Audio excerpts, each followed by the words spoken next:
What's up, you guys? Hope you guys are doing awesome. So today we're going to go over a NFT game that has a lot of potential called WonderHero. So I'm super interested in this game because it's an anime fantasy style RPG similar to FINA. So let's see how it is, okay? And before we get into it, just know that this is all speculation. Don't invest more than what you can lose. Assume that you will lose everything and you won't get rich quick, as crypto NFT gaming is so risky. 99% of these projects will fail, okay? And please do your own research. Don't trust random people like me off the internet with your financial well-being, okay? So let's put in that work. All right, so let's get into the website. All right, so we're at the website. We got some cool looking animations back and forth. A little unique purple and blue color scheme, okay. Polka Starter, Boring Ventures. Some really big names to pop up. Okay, right to the gameplay. I like that. Let's look at it a little bit. Okay, mobile style. Okay, so it's turn-based. Fancy RPG. Those mini avatars. We've got the ultimates too. Okay, super cool.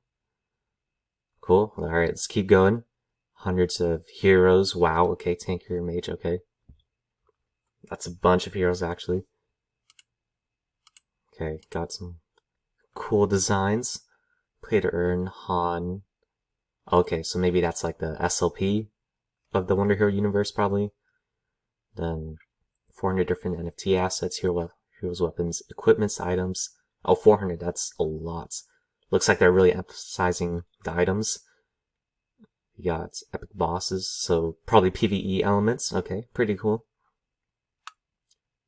Yield system. Scholars, okay, they're emphasizing scholars. Pretty cool.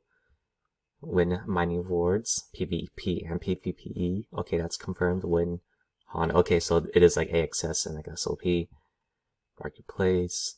We can dive into this more in the white paper. Roadmaps. A few months. Ideally it'd be like a few years. Yeah, that's like, alright. Actually, that's like kind of bad, but we'll see. We'll keep it going. We'll dive deep later. Maybe it's more in depth on the white paper. Okay, pretty cool animations. Hopefully they fix this so that's higher quality graphics in the back. That'd be okay if they did it like the top one where it's just like they're going back and forth. And it's like not much animation needed. Alright. Think that's it. Cool. Now let's get into the white paper. Alright, let's read through this a little bit. Alright, so the first two pages was basically a summary and also just talking and hyping about the PTE NFT gaming elements, probably geared towards people who are newer to the space. Now let's get into the juicy stuff. We got the gameplay. Okay, we got some lore. Okay, they're really emphasizing the different variations of the bunch of heroes, so there's going to be a lot of strategies involved. Then really emphasizing positioning too. Okay, a 3x3 square, very similar to Defina. Boss battles PvE, pretty cool. Comprehensive equipments. Okay, they're really emphasizing that. Pretty cool. And then PvE, PvP. Okay, nice. Aaron Han, the SOP of this universe, and WND, which is like the excessive universe. Pretty cool. Let's keep going. Alright, let's keep going. Structure, okay. Alright, so pretty much Wind and Han is required to upgrade everything, and they have a variety of things. Hero, equipment, weapon, battle chip, item. Okay, very interesting. Those are really good sinks for the token. Let's keep going. Okay, limited quantity basis. I like that. That's very good. Let's keep going. Okay, limited quality hero skins. Okay, I like that too. I like how they're emphasizing the limited quality aspect. Okay, ecosystem, game, market assets, communities. Okay, the classic one, open world, 5% fee, 95% that goes towards the DAO. Okay, very good. Liquidity mining, I like that. Looks like they're really good about rewarding the community. Okay, you can stake your NFTs and win. Okay, to earn even more. I like that. So it adds more utility to the NFTs instead of just if you're unable to play it. Okay. Solid. Okay. Mining too. They're really emphasizing mining. Scholarship system. I like that. DAO. Really emphasizing that crypto freedom aspect. I like that. Blockchain. Okay. So they're BSC for now, and looks like they want to go to Matic later. WonderHub. Oh, okay, cool. They're already thinking about that. To Matic. Alright, pretty interesting. Okay, next one, game fairness. Okay, this is very unique. Interesting. Okay, interesting. Okay, so it seems that they're just trying to collect a bunch of game data over time, and then from that, they will distribute rewards accordingly. So pretty cool. So I wonder how that's going to affect their early contributors. What if they get 2 low rewards? What if they get 2 high rewards? So we'll see how that goes. WonderHero Marketplace, we talked about that. Farming outputs, let's read that a bit. Okay, very interesting. I like how they're really emphasizing that they're going to try their best to maintain economy by balancing the Han and Win's inputs and outputs. But let's see how they execute, because that's really hard to do. Alright, let's get into the tokenomics. So we have 2% seed, okay, not much. 5% at TG, 50% every 3 months. That's very good actually, private sale. 10% TG, 25% unlock quarterly, okay. Very good too. 1.5% public sale, 50% TG, 2 months unlock linearly. Okay, that could cost some dumpage, but it's only 1.5%. And then 10% for team, 12 months lock, really good. 50% unlock quarterly, I like that a lot. 10% ecosystem, 6-month log, okay, solid. Partnerships, marketing, okay, TG, 24 months unlock linearly, okay, pretty interesting. See how that goes for the unlocking right away for the partnerships. I'm believing that's for like YouTube streamers and advertisements and stuff, so that's alright. Liquidity and listing, 50% TG, 10% unlock monthly. So ideally that'd be a little bit more, maybe like at least a few months locking for holding in that liquidity, just in case the liquidity isn't there. Then 11.5% mining. That's pretty good, but ideally that'd be like more. 27% play to earn. That's pretty solid. So overall, their earnings are looking pretty solid. Okay, so pretty cool. Like these explain each of these elements. So I like how they're trying to keep the community informed. So let's keep going through that. You can read it on your own if you want to learn more about what advisors are, what's in the ecosystem, etc.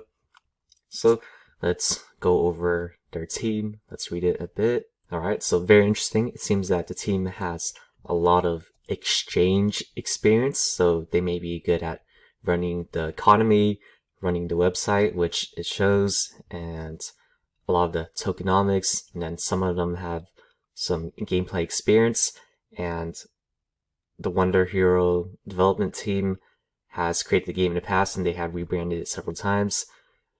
So they have quite a bit of experience in the gaming too. So I believe their strengths are in the exchange experience. So maybe the tokenomics. They also have a lot of marketing experience. That's good too. And their development team is very experienced. So overall, they're a very experienced team. All right, let's go into their investors. We got Pokestart. That's a big one. Morningstar Ventures. That's a big one too. Okay, so they got a couple big boys. Lester Lim. Okay, he's got a bunch of experience too. Dow Ventures. CO Polka Foundry. That's really big actually. Red Kite. So they have a very solid team. Okay, alright, bought out WonderHero in July 2021. 8 years of experience, and it shows the graphics are good. Gameplay looks good. Partners. Okay, so they're really emphasizing Polygon, and that's it for the white paper. Not the best, not the worst, but above average. Alright, now let's get into the breakdown analysis. So, the first question is, do they have solid gameplay? So for the difficulty, it seems like it's a complex game, as positioning is very important. There's a ton of characters, equipments, and weapons, and it's RPG turn-based, so we'll see how that turns out. Artwork, it's very excellent and very visually appealing to the anime fantasy community, and the developers have had a lot of past experience, and they have a unique purple and blue color scheme. Then they have a very understandable loop. You grind in PvE, then you progress, upgrade your characters, then you face harder PvE bosses, or you PvP other characters, then you repeat. So hopefully there's more game modes that come out, maybe other metaverses too, like the Galaxy Fight Club, Galactic Arena, where you can fight other characters from other metaverses. And for uniqueness, they have a very big emphasis on the Matic Bridge, so they're trying to make lower gas fees a big emphasis, which I like a lot, and game fairness for rewards, so I like that a lot. So we'll see how that goes. Next one is, do they have solid team? So in terms of experience, they are very excellent. They have a professional core team of founders with years of exchange management experience, lots of marketing, and some mobile gaming experience. And for the AMAs, there's a couple of Telegram, but there's no formal ones on YouTube, so hopefully there is. Then for transparency, it's great. They have public LinkedIn's and Twitter, so they really got this down. Next one, do they have awesome investors and partners? So they are pretty solid in that aspect. They have PolkaStarter, Morningstar Ventures, X21, and all those other ones. And they said they are releasing another article this week for future partnerships, and they already have Polygon, I think. So it's not revealed, but so far it's like pretty good. So we'll see how that goes. Hopefully they have their game on the Polkadot network. If Polkadot ever goes into crypto gaming, that'd be really cool. Next off, do they have a strong community that is rewarded for their contributions? So their community emphasis is pretty good. They have different chats for different cultures, price chats and main chat and telegrams. They just created their Discord, which was going to be a previous knock on them, but that's very cool that they adapted. So I think improvement that they can do is that they can create unique stickers, memes, nicknames to create a stronger community for the WonderHero fam. For OG support, there were early NFTs rewarded, which I believe will give you better staking. I'm not too sure about that, and it's selling a lot on OpenSea. And then for the server boosters, they also have a private chat too, which I like a lot. Then for giveaways, people are being rewarded with referrals and for answering quizzes on Twitter. So very solid so far. Are they long-term oriented? So this will be the biggest knock on them. They only have a 3-month short-term plan, so that's pretty bad. I mean, it's better than no plan, but it's like, that's pretty bad, right? However, in these 3 months, they have their IDO, alpha test, beta testing, staking, 2 NFT sales in November, game launch later, NFT staking marketplace, PvP later. So they have pretty solid plans, but I'm just worried about their long-term vision, right? However, that is balanced by their long-term vesting. So maybe if they clarify a lot on their plans, that'll make a lot of people more at ease. So, for example, they could talk more about their DAO, future metaverse partnerships. Maybe they're going to announce that this week, maybe with like a guild like YGG or Good Games Guild or Merit Circle or something. Maybe they have more game mode updates, new member roles for contributors to contribute more, and etc. Alright, next one is, do they have balanced token distributions favoring the community? And are they in it for the longer term? Does everything match up, right? So for community rewards, it is decent, 38.5%. It's above average, but not the best. The FIAT's like 56%. Vesting periods, very excellent. This is where they excel. So 12 months, I think it's for at least the team. And then for the other ones like private and stuff, it's quarterly to release. So I really like that. And then after checking the Binance Smart Chain, there are no major holders. However, I'm not sure which wallets are which, so it would be better if they're transparent which, so we can figure out which one's the private, which one's the seed, which one's the refilling address, etc. Then For syncs, both WonderHero and Han are required to upgrade characters, weapons, equipment, etc. They also have limited NFTs, which is super cool. So they're also really emphasizing the WonderHero and Han balance of input outputs. However, even though they said they're gonna really emphasize it, I'm not sure if they can pull it off. That just comes with time and seeing if the team can do it. However, their team is very experienced in tokenomics, so we'll see how that goes. Next one is, do they have very strong social media presence? And they do. They have really strong engagement on Twitter, multiple posts per day. Facebook too, multiple posts per day. Medium, like 3 articles per week. That's very good. Telegram too. So they're really good on that, decent. They just started on Discord, so that's really good. I was gonna knock them on that previously, but they're adapting really well to it. So that just shows how strong their marketing team is. So weak, they don't have an official YouTube, Reddit, or TikTok, so hopefully they do that more. They need more unique memes to help spread WonderHero, right? So that once you see that, you're, oh, this is WonderHero. So they do a great job at spamming waifus though, you know. So let's keep going. 9, do they have clear earning methods? First one is a high quality, low quantity method. So high rarity heroes will earn more through the PvE and PvP elements. You can also flip your Genesis NFTs or other heroes too. And then next one, they're really emphasizing that scholarship system. So you can do that with a bunch of heroes, with other people.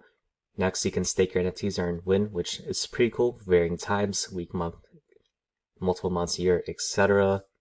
Then they have referral contest quizzes for active participants, so really cool. Then they also have already a liquidity pool with a high APR.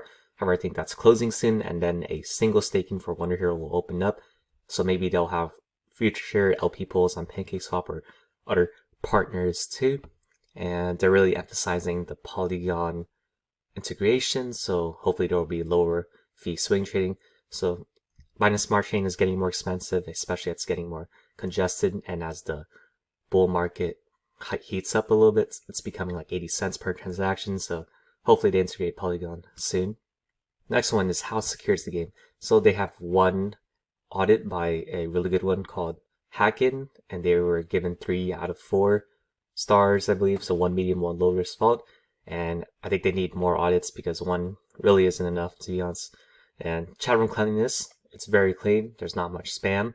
Hack history, there's no hacks yet. So we'll see how they deal with those concerns. So how can a game fail, right? So first one is that there are so many hero equipment weapon variations. Like they said, they're up to like 400, right? So what if that becomes too complex for gamers? So we'll see how that turns out. So I'm looking forward to the beta test to see how people will react to that. Second off, there are lots of ways to win through staking. So I believe a lot of the whales and people will just sell constantly to get profits, especially if rewards are a lot more early on. So we'll see how that goes. And also the game fairness factor too. So in the beginning, they're gonna get a lot of data to figure out how much rewards to give to people. But what if the rewards are too low in the beginning? What if they're too high? So there's so many factors, but we'll see how that turns out because only time will tell. Next off, they need a longer vision updated on the roadmap, so at least 2 years out, ideally. Maybe with plans on the DAO, future game modes and stuff. 3 months is just way too short. Then next off, I think they need to be a little more transparent with the token holders' infos, especially, I think just like, oh, which ones are liquidity pools, which ones are for marketing, which ones are for rewards, and etc. And final one is, can they keep the game interesting and compete with other fantasy RPGs that will come out? Because bigger and better studios are going to come. They're going to want a piece of the cake, especially as NFT gaming is booming. So we will see if they can compete with it or not. So in conclusion, I think this game is one of the more promising ones in the space right now. They actually have really good gameplay and a very experienced team, unique artwork that pops out with the purple and blue color scheme, really good on social media. They emphasize colors, so they'll bring in that audience. Very good tokenomics and long vesting periods. So, however, let's go back to that. However, that being said, we're going to have to wait into beta to see if the game is actually fun or not, whether it's too complex, right? And I think they need to emphasize building a stronger community, so maybe more streaming events, emphasizing their new Discord a lot, new stickers, memes, and just time to really build that core group. And I'd like to see how they handle the constant win and Han farming, if they can actually balance the tokenomics, provide a longer roadmap with more audience for more safety. And the final concern, like mentioned before, is whether they can keep up with the competitors that will come, that actually are coming right now. So important dates include the 21st, which is incoming in literally 12 days. That's when public sales unlock 25%. And then the following month after that, biggest one is the 21st next year. Seeding privates unlock every 3 months after that. Advisors for the April 21st. So that'll combine with the seeding private also. So that'll be big. And the biggest one will also be October 21st. So that's when all 4 of them can dump, as the team can unlock after 2. And then in terms of the actual features of the game for the next 3 months, it's listed below, including alpha tests, the skin launching, one box sales, and etc. So thank you guys for watching and listening through this lengthy breakdown. Feel free to like, comment what you think of WonderHero, what do you think they can improve on, what do you think they're good at, and subscribe if you want to see more videos like this, and let me know if you want to know if you want any other games covered, alright? And if you want to support the channel even more, referral codes and MetaMask address is in the caption if you want to donate any amount. That'll help the channel grow a lot. So, most importantly, these videos are for entertainment purposes and they are not recommendations, as I am not a licensed professional. Then, the name of the game in crypto is to survive long term, right? So, no excessive leverage, no blowing up your accounts and protecting your capital. So crypto is a growing industry which could 10, 20, 50x in the next 10 years. So if you get into the blue chip projects early and you just hold them, you accumulate them, that's going to be the biggest play, right? And besides that, the best play will be the one where you have the greatest conviction in doing your own research and also contributing your unique personality and skill set to community's needs. So you don't have to constantly be looking for the next biggest token to get you rich. You're able to have the confidence in knowing that your unique personality and skill set can contribute to anything in any field, even inside and outside of crypto, whether that be marketing, content creation, coding, artwork, managing other people, whatever it is. Really capitalize on your strengths and make a name for yourself in the crypto industry, and you'll be able to reap the most rewards doing it that way. Okay, so thank you guys for watching again, and talk to y'all next time.